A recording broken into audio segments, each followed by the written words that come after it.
terreno comum entre cristãos e pagãos, por seu valor para a construção de uma identidade como homens de paideia. A aceitação de um terreno comum poderia até ser aceitável, mas longe do âmbito do religioso, porque se concebido à luz da religião, essa aceitação universal poderia implicar no reconhecimento e interpretação do Deus pagão como semelhantes à característica do Deus cristão ou parte integrante de um sistema religioso cristão. E isso é, de fato, uma preocupação recorrente entre os antigos. O caso da destruição de Asclépio, por exemplo, está associado, segundo Perry, à identificação estreita entre este Deus com um Deus miraculoso, atraindo seguidores diversos, inclusive cristãos que buscavam resolver crises pessoais ou sofrimentos e enfermidades. Materialmente, o sincretismo poderia causar, esse terreno comum, esse conjunto de aceitação de toda a cultura pagã, tanto por cristãos como pagãos, poderia causar os mesmos problemas que João Crisóstomo insistentemente alerta e condena em Antioquia, quando de uma ofensiva contra o teatro e o comportamento antioqueno, como amantes dos jogos.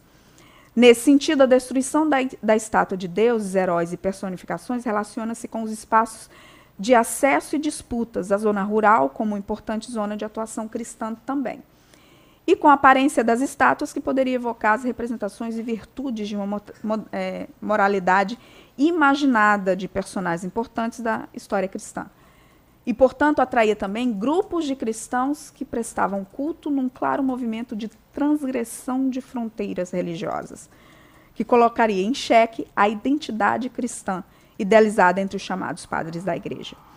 As estátuas de deuses, heróis e personificações em contexto religioso seriam perigosas e, portanto, sendo necessário ou uma estratégia de dessacralização e preservação dos monumentos, numa perspectiva pagã, ou preservação com a finalidade pedagógica do ponto de vista cristão para criar o terreno comum. Os dispositivos rituais e ornamentos. Os rituais do culto divino imperial necessitam da presença de alguns dispositivos e ornamentos. Incenso, lamparinas, sacrifícios, ex-votos, a presença de altar. Todo esse mobiliário contribui para criar todo um cenário de contato com o divino, com o mundo celestial. A presença do altar junto às imagens imperiais é concebida na perspectiva cristã como algo que representaria, por exemplo, o reconhecimento dos grandes feitos e não conectado com o oferecimento de sacrifícios. Muito embora pode haver também a possibilidade de que os imperadores possam ser alvo de culto com sacrifícios, como podemos depreender das estátuas de Constantino, segundo a citação de Filostórgio, que vocês têm também no handout, na página 3. Que eu vou retomar essa passagem posteriormente. E estátuas imperiais apresentam-se agregadas a um altar. E aí a gente também tem o exemplo disso lá no mosaico de Iacto, que vocês também têm aí a imagem, ela no mosaico inteiro, e depois o detalhe embaixo, que você tem 3 estatuárias e uma mais elevada, que seria de um imperador. Os lugares de instituição das estátuas de deuses, heróis e personificações. Quando não desprovidos de seus sites tradicionais, as estátuas de deuses, heróis e personagens mitológicas são locadas em templos, montes, teatros, termas, hipódromos. Amiano Marcelino, nas Res Gestae, nos relata que o imperador Juliano se direciona ao Monte Cássio, na cidade de Seleucia Pieria, perto de Antioquia, para prestar honras e realizar sacrifícios a Júpiter. No relato de Amiano Marcelino, uma descrição impressionante da dificuldade de acesso ao site, porque é um monte arborizado com uma altura considerável, 1.728 metros de altura, revela os dispositivos de uma hierotopia que agrega ao site a sua área de divindade. E aí, no sentido até de associar a disposição do sol para iluminar esse espaço em especial. E aí eu cito Amiano: ao amanhecer, o sol é o primeiro a ser visto.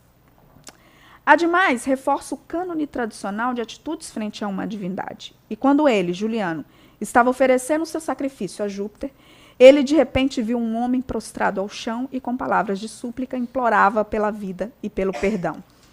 O homem era o ex-governador Teodoto de Herápolis, partidário de Constâncio. e que pedia a este, Juliano, que no confronto, pedia a Constâncio, que no confronto com Juliano, decapitasse Juliano. E aí, em frente, num espaço sagrado, pedindo perdão a Juliano, que foi o imperador que se legitimou como imperador. Juliano já sabia da história da atitude de Teodoto e o tranquilizou dizendo que ele poderia ir em paz, uma vez que ele está mais disposto a diminuir seus inimigos e ampliar seus amigos, o que torna aí também uma interação com as estátuas de uma persuasão, de um sentimento mais tolerante contra os inimigos. Libano de Antioquia, em uma epístola a Anatólio, mais endereçada ao imperador Juliano, nos relata que faria parte dessa viagem organizada para prestar honra aos deuses no Monte Cássio, mas que a fortuna o atingiu com tal força que o impediu de ir. A carta de Libano indica os esforços necessários para alcançar o sítio onde se localizavam os deuses.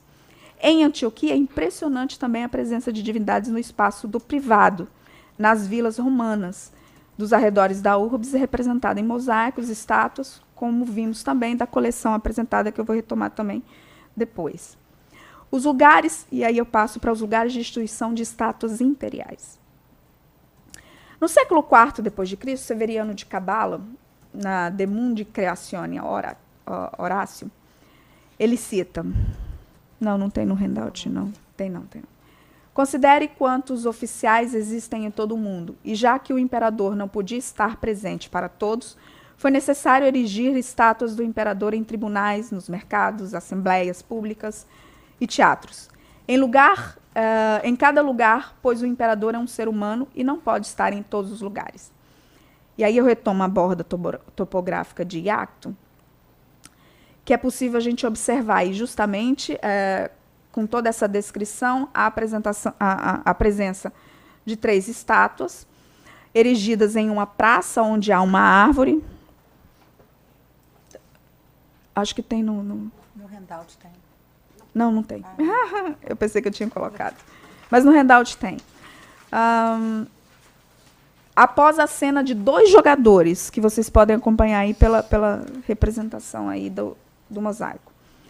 Segundo a descrição de Lassus, é uma estátua de um imperador com vestimentas militares, com couraça e paludamento, sob um alto pedestal e acompanhado por uma entourage.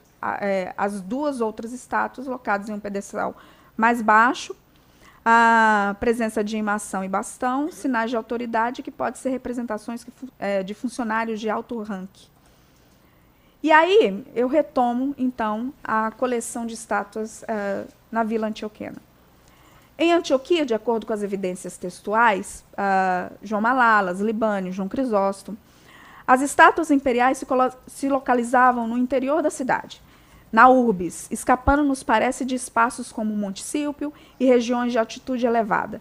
Nesses espaços aparecem 2 evidências mais marcantes extraídas da crônica de João Malalas, referente à estátua de Medeia, no Monte Sílpio, e uma de Orestes, da mitologia grega, filho de Clitemnestra, disposta em um espaço em direção ao Monte Amanos, de acordo com Caterine Saliu. E assim, ao que tudo indica, eles seriam espaços também de disposição de estátuas divinas, de heróis ou figuras mitológicas.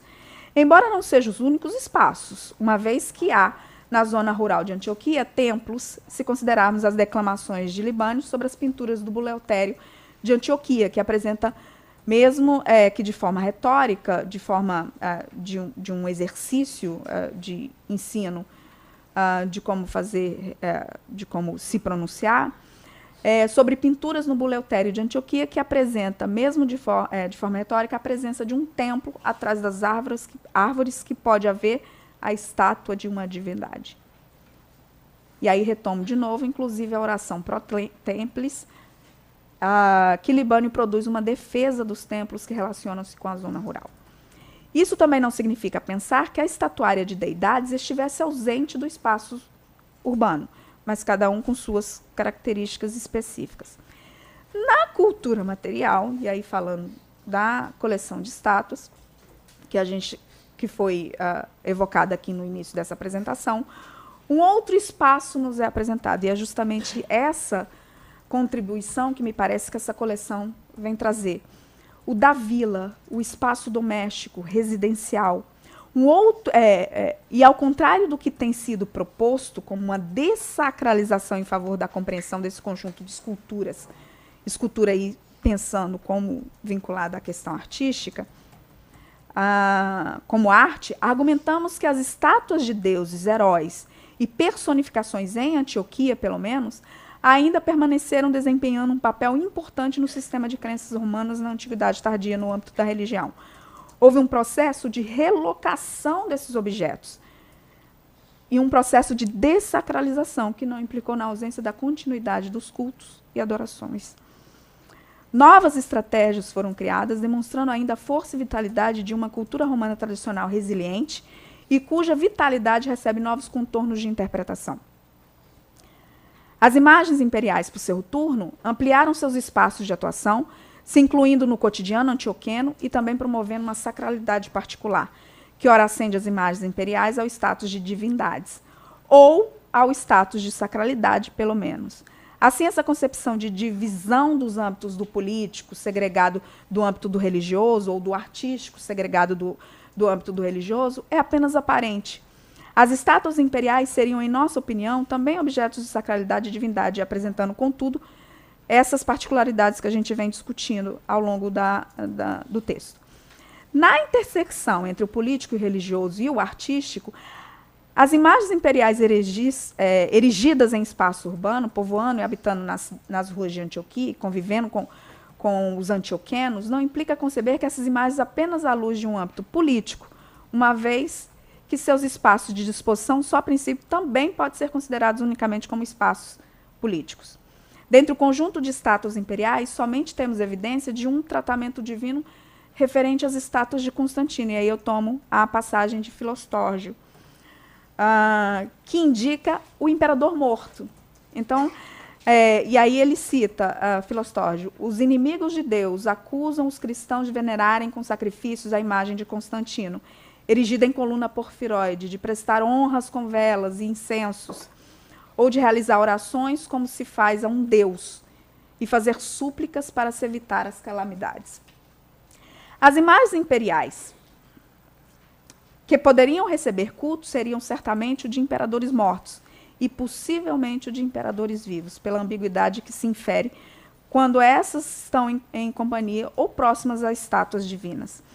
Essa ambiguidade pode ainda ser reforçada se considerarmos a evidência presente em João Malalas, onde uma estátua de Constantino foi esculpida em metal a partir do reuso do bronze de uma estátua de Poseidon, que foi encontrada durante as construções de uma estalagem em Antioquia.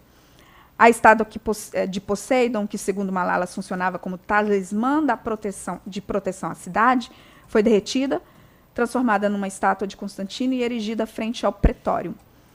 Por reuso, Constantino abrigaria a divindade sagrada e material que anteriormente representavam a divindade.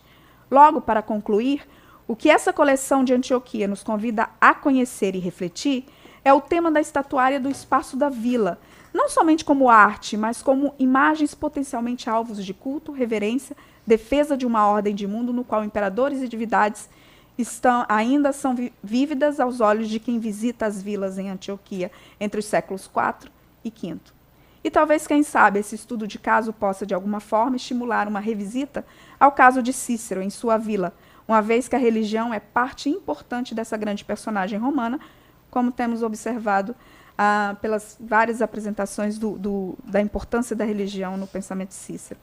E assim pensamos na própria constituição material de sua vila, da vila de Cícero, à luz do âmbito. E por que não pensarmos a própria constituição material da vila de Cícero à luz do âmbito do religioso e não somente como peças de uma ornamentação artística?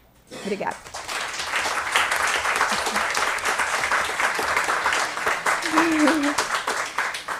Obrigada, Érica. Eu passo a palavra a Su. Okay. Bom dia a todos. In the excavations in Antioch on the Orontes and vicinities between the years of 1932 and 1939, a sepulchre was found with buried statues. The sculptures were both imperial images and statues of gods, heroes, and mythical characters. They were already subject of study by Derrickson Brinkenhoff in his work, A Collection of Sculptures in Classical and Early Christian Antioch, published in 1970. Brinkenhoff's conclusions roughly point to the consideration of this imagery as part of a private collection of objects seen as art, without a connection to their original function as part of a system of beliefs as elements of late Roman religion. This phenomenon of desacralization, can we use that in English? Yes. Yes. This phenomenon of desacralization of statues is plausible and is supported by several documents, in legislation and in writers, both pagan and Christian. Nevertheless, Brinkenhoff's interpretation drives us to question if the Romans homogeneously considered these statues linked to pagan tradition as objects of art, as ornamental and decorative elements. In the 5th century of the current era, Socrates Scholasticus gives evidence of at least two distinct visions of the same artifact. And here I quote, when the temple, well, I translate the quote anyway. When the temple of Serapis was dismantled and made bare, some stones were found, engraved with certain characters they called hieroglyphs, shaped as crosses. Both Christian and pagans, when seeing these hieroglyphs, read them according to their respective religions. Christians affirmed that the cross is a sign of Christ's salvation, and claimed these characters as theirs. But the pagans alleged that the characters might belong both to Christ and to Serapis. It is common to both, for they say, this symbolizes something to Christians and another to pagans.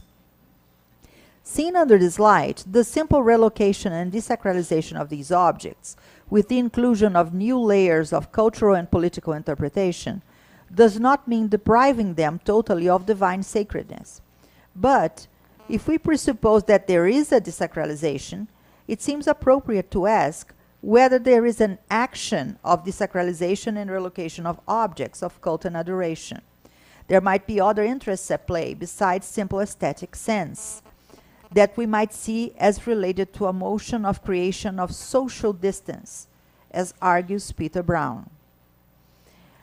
What heterogeneous political interests desired the desacralization of these objects? How did pagans react, especially in a city like Antioch, with many monuments and rich pagan culture?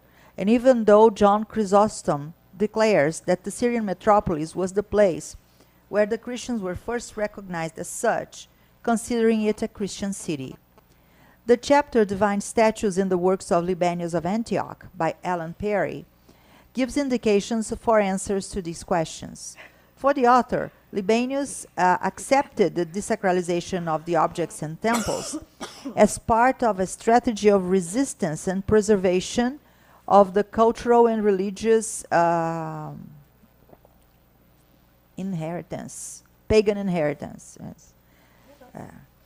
Inheritance, right? The divinity, or anything that can be considered divine, has distinctive traditional marks and is fundamental in a canon, in a repertoire of attitudes in front of the statues of gods, heroes, mythological characters, and imperial images that defines what we can classify as divine, or in more general terms, as not exactly divine, but sacred. The canon helps us in the comprehension of how the ancients interpreted and related with celestial and sacred world. We see some markers of divine power for the context of late antiquity, so we can understand it. So first, the attitude of the late Romans in front of a divine and imperial statue. The spaces where the statue of the imperial and god statues were put. The ritual mechanisms connected to these divine and sacred statues. The ornaments that distinguish the statue as divine or as sacred. The interactions between the Roman and statues in late antiquity are very diversified. Alan Perry in Human Interactions with Statues presented a variety of possible interactions covering the context of the Republic and Roman principates. Yes. Principes. And briefly, in the context of late imperial.